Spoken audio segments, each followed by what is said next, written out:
When both pilots collapsed at 35,000 feet, terrified passengers waited for death. Then a small voice broke the silence. "I can fly it," said the 11-year-old girl. Adults laughed until they realized she was their only hope. Now 147 lives depended on a child nobody believed in. Before you watch full story, comment below from which country are you watching. Don't forget to subscribe for more amazing stories. When both pilots collapsed at 35,000 feet, 147 passengers waited for death. Then a small voice broke the silence. An 11-year-old girl stood up and said 4 impossible words that would save everyone's life. The morning started like any other Tuesday at Chicago O'Hare Airport.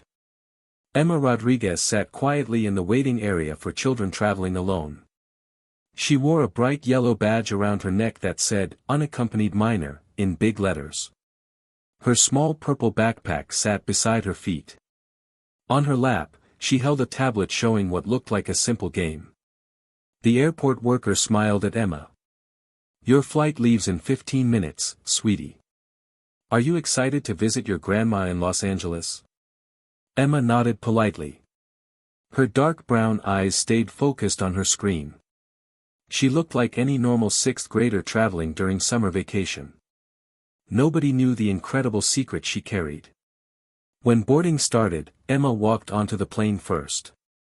This was normal for children traveling alone. A friendly flight attendant named Maria took Emma to her window seat in row 14. Maria helped put Emma's backpack in the overhead bin. "Have you flown before, honey?" Maria asked slowly and clearly, like talking to a small child. "If you need anything, just press this button. I will come help you." "Thank you," Emma said softly. Her voice sounded young and quiet. She pulled out a book about dolphins from her bag. Maria smiled and walked away to help other passengers. The businessman who sat next to Emma barely looked at her. He saw a small girl with a ponytail, wearing sneakers with cartoon characters. She had a stuffed bear attached to her backpack. He opened his laptop and forgot about her completely. Nobody on Flight 4419 knew that Emma Rodriguez was different. Very different. Emma's father had been an airline pilot. Captain Miguel Rodriguez flew planes for 25 years. He loved flying more than anything except his family. When Emma turned 7, her father started teaching her about airplanes. It began as a fun game between father and daughter. Captain Rodriguez bought professional flight simulator software for their home computer. This was not a toy. This was real training software that actual pilots used to practice. At first, Emma just watched her father practice emergency situations. But she asked so many smart questions that her father started teaching her seriously. Emma had a special gift. She could remember everything she saw or read. Her father noticed this quickly. By age 8, Emma could name every button and switch in a Boeing 737 cockpit. By age 9, she could handle emergency situations on the simulator that scared grown-up pilots. By age 10, she had practiced over 2,000 hours of flying. Her father took her to the airport on weekends. Retired pilots who volunteered there let Emma sit in real cockpits. They showed her how everything worked. Emma asked questions that surprised these experienced pilots. She understood things that most adults could not understand. When Emma was 10 years old, her father died suddenly. A heart attack took him while he was sleeping. Emma's world fell apart. Her mother worked 2 jobs to pay the bills. Emma felt lost and alone. The flight simulator became Emma's safe place. Every night after homework, she would practice flying. It made her feel close to her father again. She practiced takeoffs and landings. She practiced what to do when engines failed. She practiced flying in terrible weather.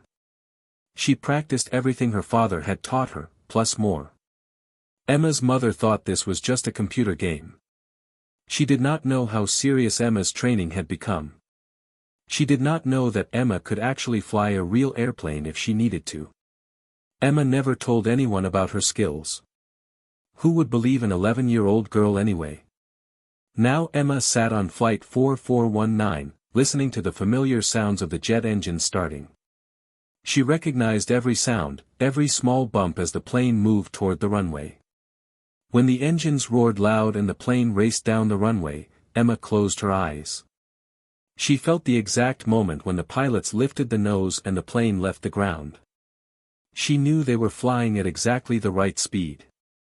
Her simulator training made her recognize everything. But she kept quiet, looking like just another child on an airplane. The plane climbed higher and higher. Soon they reached 35,000 feet and leveled off. The seatbelt sign turned off. Flight attendants started preparing drinks and snacks. Everything seemed perfectly normal. In the cockpit, Captain James Miller and First Officer David Chen were flying the plane smoothly. They had eaten breakfast together at their hotel that morning. Both men chose the same eggs from the breakfast buffet. Neither man knew that the food was bad. Dangerous bacteria was now inside their bodies. Captain Miller started feeling sick first. His stomach hurt. He felt dizzy. He drank some water, thinking it would help.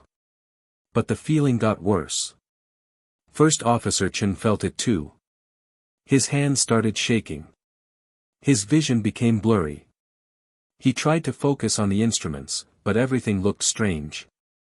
"I don't feel good," Captain Miller said to his co-pilot.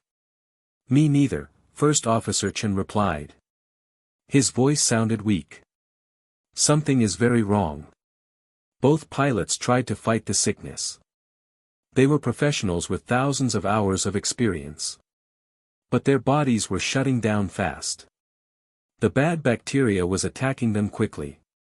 Captain Miller reached for the radio to call for help. But before he could speak, everything went black. He collapsed against his seat, completely unconscious. Seconds later, First Officer Chen slumped forward, also knocked out cold. The plane kept flying straight. The autopilot was on, keeping the plane steady at 35,000 feet. But there was nobody awake in the cockpit. Nobody was watching the instruments. Nobody was flying the plane. In the back, Maria was pouring coffee when she heard the cockpit call button. This was unusual during normal flight. She put down the coffee pot and walked quickly to the front. She looked through the small window in the cockpit door. What she saw made her heart stop. Both pilots were unconscious. The captain's head rested against the window. The first officer had collapsed forward against his seatbelt. Maria's hands shook as she entered the security code to open the door. Her training took over, even though she was terrified. She had practiced emergencies in training classes, but this was real. She opened the door and rushed inside.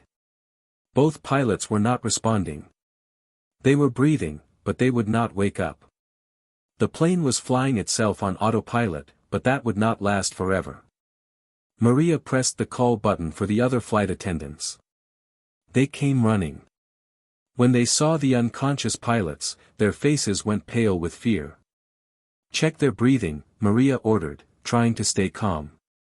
"Get the medical kit now." The pilots were alive but completely knocked out. Nothing would wake them up. Maria knew they had a huge emergency. Without pilots, the plane could not land.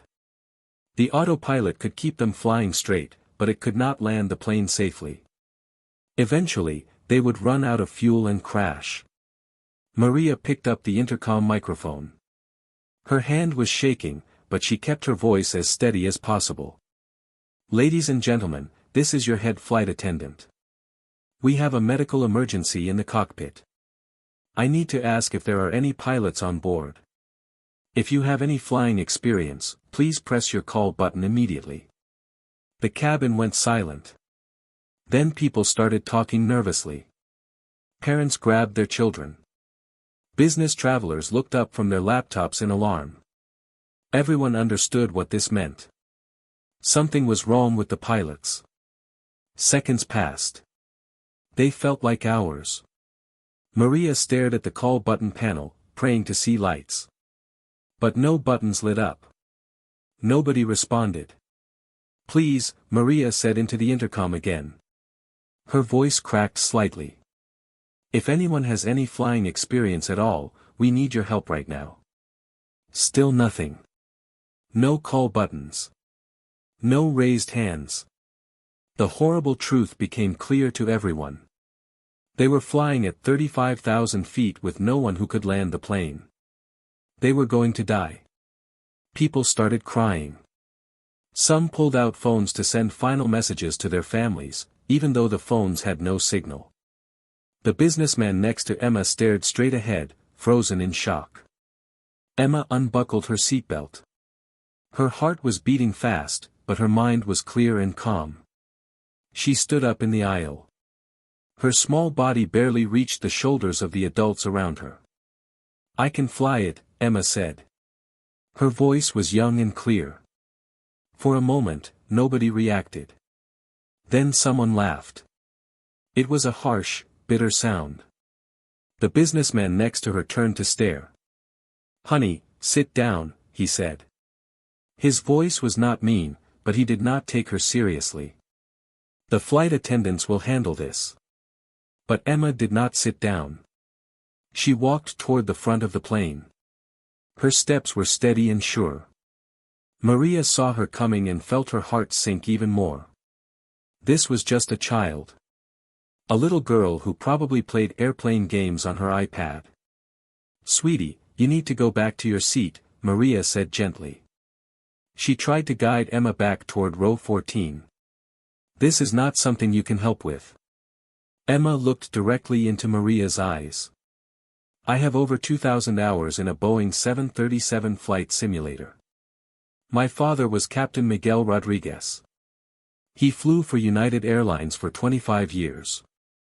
He taught me how to fly before he died. I know emergency procedures. I can follow instructions from air traffic control. I am the only chance everyone on this plane has right now." The words came out calm and clear. They sounded impossible coming from an 11-year-old child. But something in Emma's voice made Maria pause. The other flight attendants had gathered near the cockpit door. They heard what Emma said. "She's just a kid," one flight attendant whispered urgently. "We can't let a child try to fly this plane." But Maria was remembering her emergency training. The manual said that in a situation where all pilots were unconscious, any person with any flying knowledge should be used. Because the alternative was certain death for everyone. Maria looked at Emma again. She saw the purple backpack and the stuffed bear. She saw the small hands and young face. But she also saw calm, steady eyes. She heard aviation words that no normal 11-year-old would know. She heard confidence that seemed impossible for a child in this situation. "Can you really do this?" Maria asked quietly. Emma nodded once. Her face was serious. "I will need help from air traffic control. I have not done this in a real plane. But I understand the systems. I know how to fly. I have practiced engine failures and emergencies hundreds of times. I know I am only 11, but I can do this if you let me try." These words should have sounded like fantasy. Like a child's imagination. But Emma's tone was different. She was not playing. She was not pretending. She truly believed she could help. Maria made her decision. She knew people would criticize her later if they survived. Letting a child into the cockpit to fly a commercial airplane violated every rule. But everyone would die anyway if nobody tried. "Okay," Maria said. Her voice was shaking. "Come with me." Maria led Emma through the cockpit door. The other passengers saw the small girl walking to the front. Confused whispers spread through the cabin. People could not believe what they were seeing. Emma stepped into the cockpit and felt like she was home. She had seen this exact setup thousands of times on her simulator. The instruments looked familiar. The controls looked familiar. Everything was just like her practice sessions at home. Maria and another flight attendant carefully moved the unconscious captain out of his seat. They laid him on the floor where they could watch his breathing. Emma climbed into the captain's seat. Her feet barely reached the rudder pedals on the floor. Even when she moved the seat all the way forward, it was hard to reach everything. But Emma knew this cockpit. She looked at the primary flight display showing their altitude and speed. She checked the navigation display showing their route. She saw the autopilot panel showing they were still flying straight and level. She checked the engine instruments showing fuel and thrust. Everything her father had taught her suddenly felt real and important. Emma reached for the radio panel. She switched to the frequency that was already selected. This would connect her to air traffic control. She took a deep breath. Then she pressed the transmit button and spoke clearly, using the exact words her father had taught her. Chicago Center, this is United Flight 4419. We have an emergency. Both pilots are unconscious. I am an 11-year-old passenger who has taken the controls. I need immediate help and guidance for emergency landing. There was a long pause. Emma imagined the shock in the control tower. Flight 4419, please repeat your last message. The controller's voice sounded confused and careful. Emma pressed the button again. Chicago Center, United Flight 4419. Both pilots are unconscious from medical emergency. I am 11 years old with 2,000 hours of simulator experience in Boeing 737 aircraft. I understand basic flight operations. I need step-by-step help to land this plane. We have 147 people on board and about 3 hours of fuel. Another pause. Then the controller's voice came back, all business now. Flight 4419, state your position and altitude. Emma read the numbers from her navigation display and confirmed they were at 35,000 feet. The controller asked her to enter a code on the transponder. Emma's fingers found the transponder panel without looking. She entered 7700, the universal emergency code. This would make their plane flash as an emergency on every radar screen. In the Chicago Center control room, controllers were scrambling. Supervisors were making urgent phone calls. They were calling the airline, calling Boeing, calling emergency services. A veteran controller named Tom Wilson was assigned to help Emma. He had 25 years of experience, but he had never faced anything like this. Tom forced himself to stay calm. He had to guide an 11-year-old child through landing a Boeing 737. If he failed, 147 people would die. Flight 4419, you are doing great, Tom said into his microphone. His voice was steady and reassuring. Tell me what you have practiced on the simulator. Emma's voice came back clear and strong. I have practiced normal takeoffs and landings, engine failures, electrical failures, emergency descents, and instrument approaches. My simulator is X-Plane Professional Edition with the PMDG 737 add-on. It uses real aircraft systems. My father was Captain Miguel Rodriguez, and he taught me before he died 2 years ago. Tom felt his throat get tight. This was real. This child really did have training. Everyone's life now depended on whether simulator practice would work in a real airplane. That is very helpful, Tom replied. Right now, the autopilot is flying the plane. That is good. We will leave it on while we check everything and make a plan. First, I need you to check the fuel gauges. They are on the panel above your head. Can you see them? Emma looked up at the overhead panel. Center tank shows 3,000 pounds. Left main tank shows 12,000 pounds. Right main tank shows 12,000 pounds. Tom wrote down the numbers. They had about 2.5 hours of fuel. That was enough time, but not unlimited. In the passenger cabin, word had spread that an 11-year-old girl was in the cockpit trying to fly the plane. Some people refused to believe it. Others sat in shocked silence. Parents held their children and prayed. The businessman from row 14 kept shaking his head. He remembered the small girl with the cartoon sneakers and stuffed bear. He could not believe she was now flying the airplane. Maria moved through the cabin trying to keep people calm. But her words did not help much. Fear was thick in the air. In the cockpit, Emma was working through checks that Tom was guiding her through. She verified that all systems were working normally. Her simulator training had prepared her for exactly this.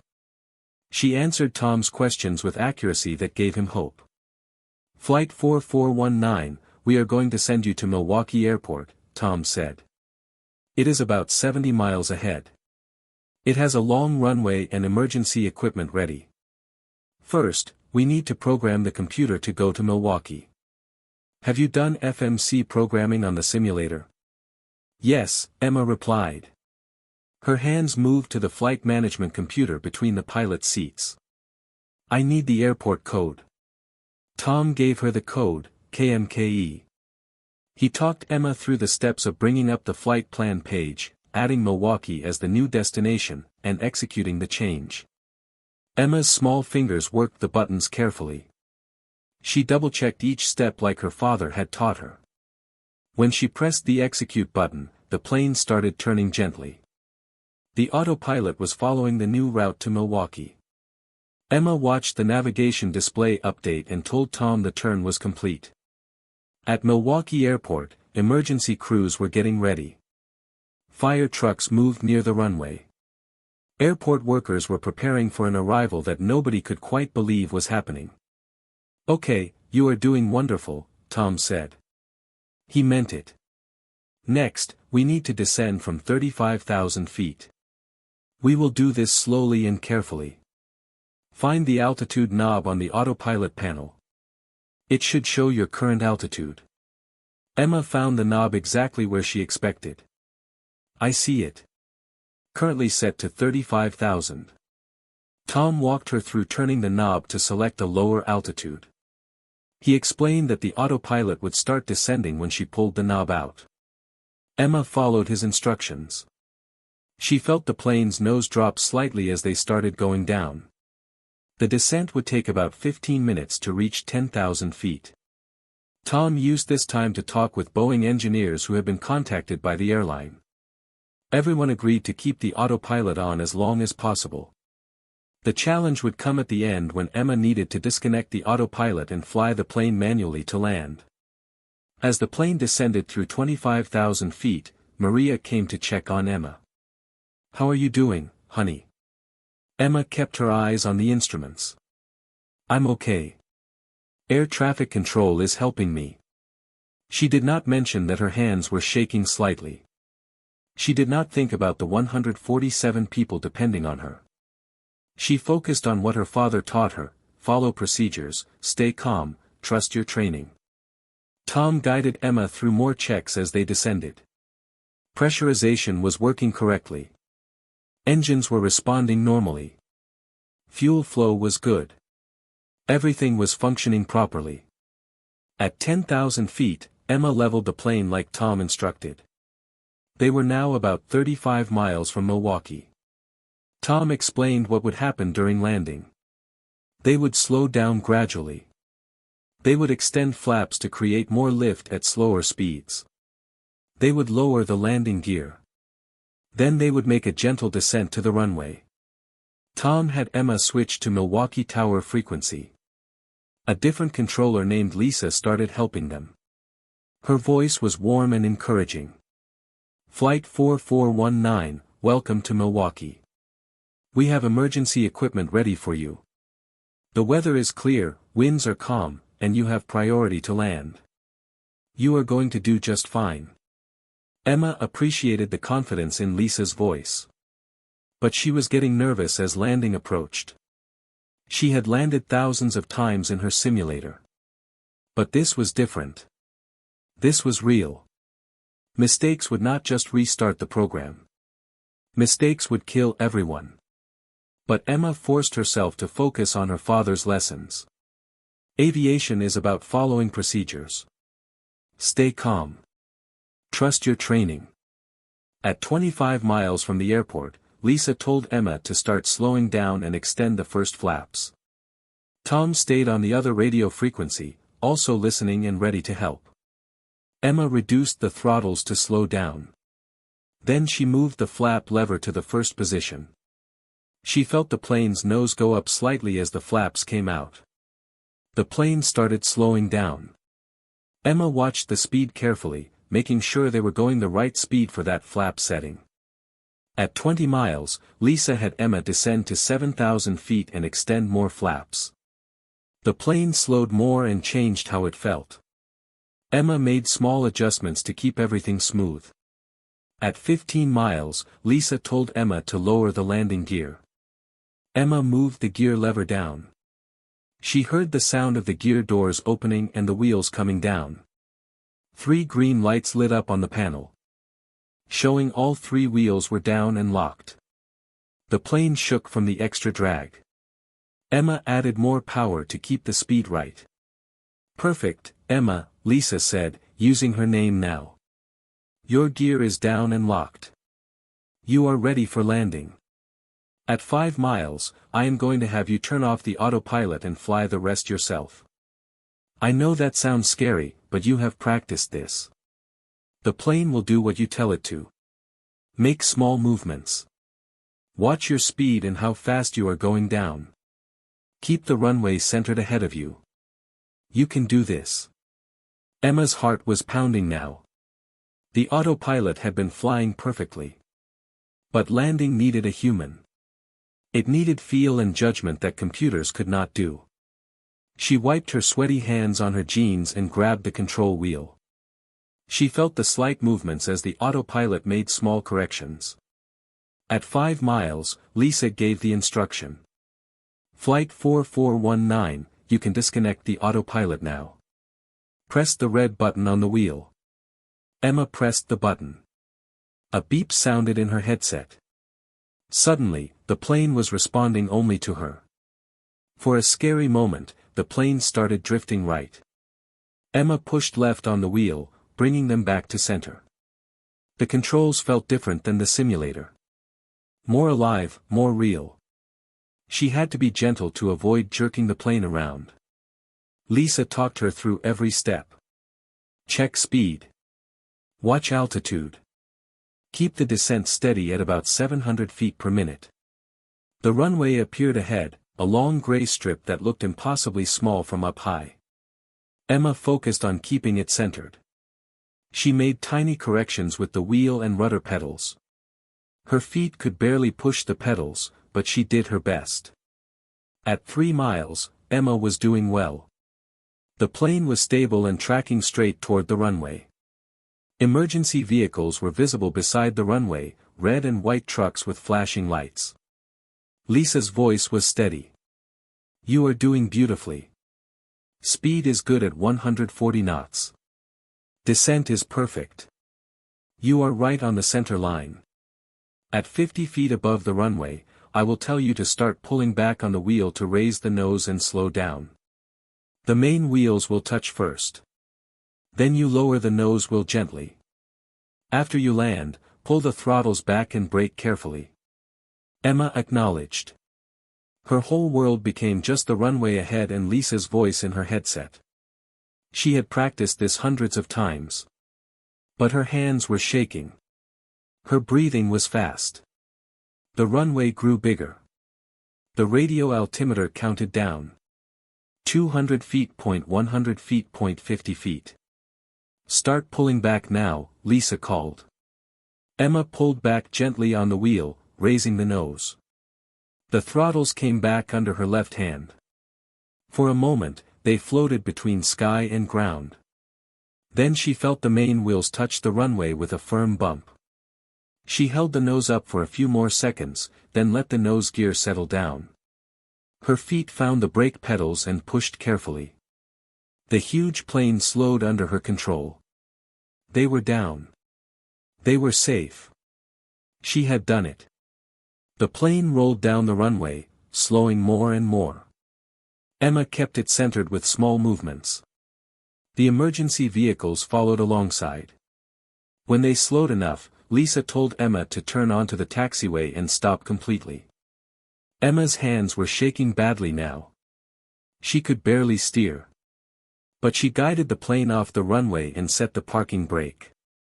The engines were still running, but the danger was over. They had landed safely. Every passenger and crew member was alive because an 11-year-old girl had knowledge that seemed impossible. Maria was crying as she opened the cockpit door. She pulled Emma into a tight hug. Through the windows, Emma could see emergency people approaching.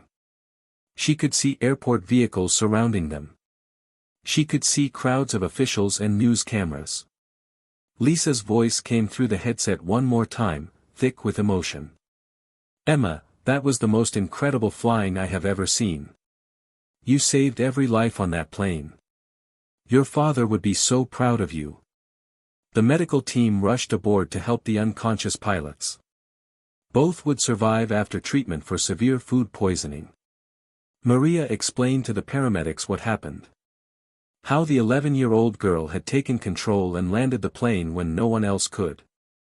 Passengers realized that the child they had dismissed and ignored had saved them all. The businessman from row 14 stared at Emma. He remembered telling her to sit down. He had almost stopped the only person who could save them from reaching the cockpit. As passengers left the plane, many stopped to thank Emma. They touched her shoulder or held her hand. They could not find words big enough for their gratitude toward the small girl who refused to be dismissed. News of the landing spread fast. Within hours, Emma's story was on every news channel.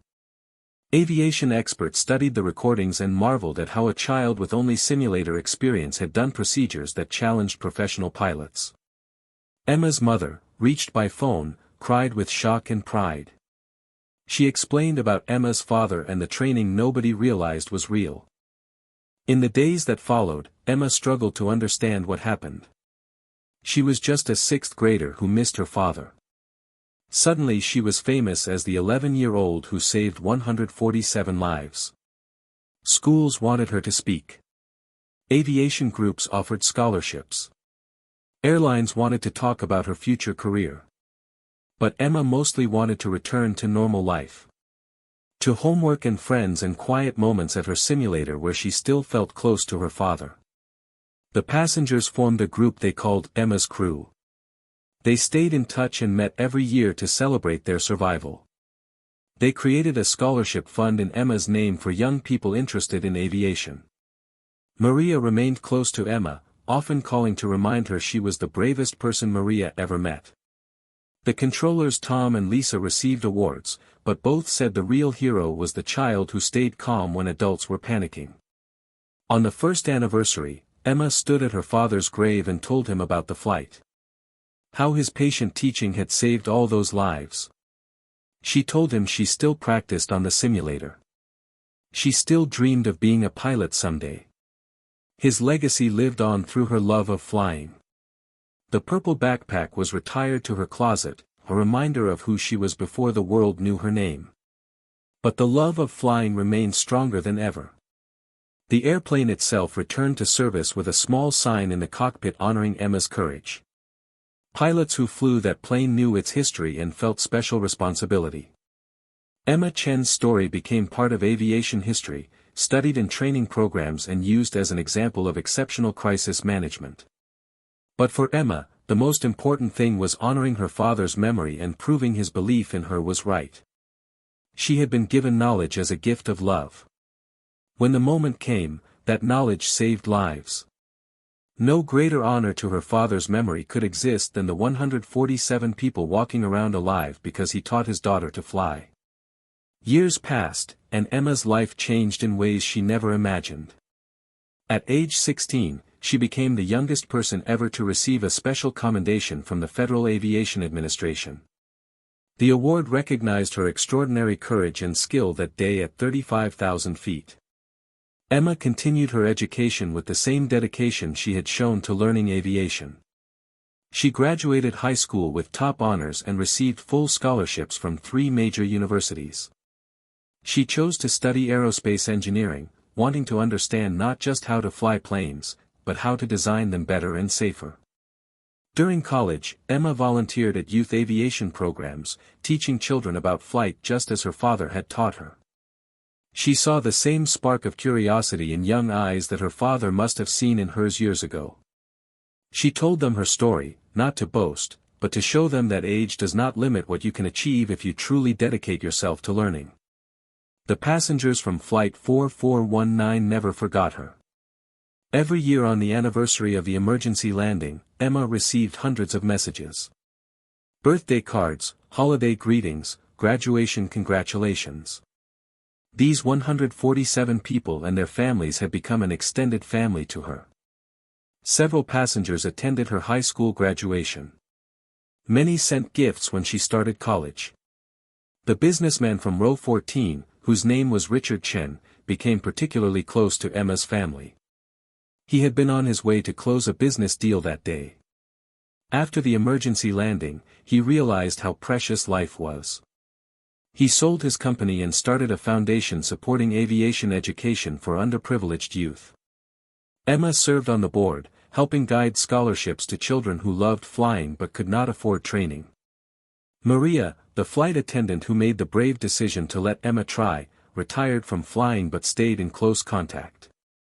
She often told reporters that trusting Emma was the hardest and best decision she ever made in her career. She attended every milestone in Emma's life, becoming like an aunt to her. On Emma's 18th birthday, she finally earned her private pilot's license. Her mother, who had been terrified of flying since the emergency, sat in the passenger seat for Emma's first official flight as a licensed pilot. As Emma guided the small training plane smoothly through the sky, her mother cried tears of joy and pride. She finally understood the gift her late husband had given their daughter. Emma kept her father's old flight simulator in her bedroom throughout college. On difficult nights when studying seemed too hard, or when she missed her father the most, she would sit at the controls and fly. Sometimes she would recreate that emergency landing, remembering every instruction from Tom and Lisa, every moment of fear and determination. But most nights, she would just fly peacefully through virtual skies, talking to her father in her mind, telling him about her day, her dreams, and her plans. The simulator was more than a training tool. It was a bridge between past and future, between loss and hope, between a father's love and a daughter's legacy. Emma knew that one day she would sit in the captain's seat of a real commercial airliner. She would carry passengers safely to their destinations, just as her father had done for 25 years. And somewhere, somehow, she believed he would be watching, proud of the pilot his little girl had become.